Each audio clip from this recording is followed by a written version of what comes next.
নমস্কার বন্ধুরা, বাংলা বার্তায় আপনাদের স্বাগত। সাম্প্রতিককালে আমরা দেখলাম কালীঘাটে শাসক দলের সুপ্রিমোর বাড়িতে একটা বৈঠক হলো এবং সেখানে 3টি কমিটি গঠন করা হলো এবং যে কমিটিতে বেশ কয়েকজন বর্ষিয়ান যারা নেতা তাদেরকে রাখা হলো। ফিরহাদ হাকিম থেকে শুরু করে অরূপ বিশ্বাস, চন্দ্রিমা ভট্টাচার্য, শোভনদেব চট্টোপাধ্যায়, নির্মল ঘোষ, এই সমস্ত ব্যক্তি যারা রয়েছে তাদেরকে সেই সমস্ত শৃঙ্খলা রক্ষা দায়িত্বে বা শৃঙ্খলা রক্ষা কমিটিতে রাখা হলো। কার্যত এরপরই দেখলাম শাসক দলের সেনাপতিকে একটা কাজ নির্দিষ্ট করে দেওয়া হলো, কার্যত যেন তার কাজ হালকা করে দেওয়া হলো, অথবা বলা যেতে পারে ডানা ছাঁটাই করে দিল।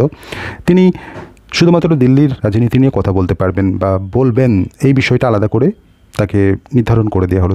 তাকে কাজের ভাগটা যেন বুঝিয়ে দেওয়া হলো। রাজ্যের রাজনীতি নিয়ে তাকে বলার কোনো প্রয়োজন নেই এবং এটাও বলে দেওয়া হলো শাসক দলের তরফে যে যদি তিনি মনে করেন কোনো রাজ্যের ইস্যুতে কথা বলা প্রয়োজন তখন তিনি বলতে পারেন, কিন্তু বলতে হবে যে বিগত দিনে তিনি যেটা একতরফা বলে যেতে পারতেন বা বলতেন সেটা যেন আর বলার প্রয়োজন নেই। এই যে শাসক দলের সুপ্রিমোর বাড়িতে বৈঠক, তারপর দলীয় শৃঙ্খলা রক্ষার কমিটি গঠন করা এবং সেই কমিটিতে কয়েকজন বর্ষিয়ান নেতাকে রাখা, কার্যত এটা নিয়ে বিস্ফোরক মন্তব্য করেছিলেন হুমায়ুন কবির এবং কার্যত তার ফলেই তিনি শোকজ হলেন।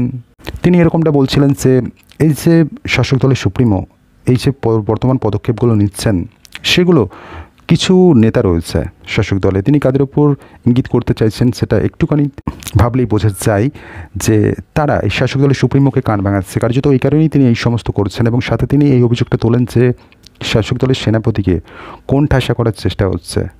তিনি এখন দিল্লির রাজনীতি নিয়ে কথা বলতে হবে, তাকে রাজ্যের যে রাজনীতি তা নিয়ে কথা বলতে পারবেন না বা বলার প্রয়োজন নেই। কার্যত বিষয়টা তো একই, বলার প্রয়োজন নেই মানে যা বলতে পারবেন না, বিষয়টা তো একই জায়গায় যাচ্ছে। কার্যত তিনি শাসক দলের সেনাপতিকে যে কোণঠাসা করা হয়েছে এটা নিয়ে সরব হয়েছিলেন, সুপ্রিমোকে কান ভাঙানো হচ্ছে, এরকম একটা মন্তব্য তিনি করে বসেন এবং কার্যত তারপরেই তাকে শোকজ হতে হলো।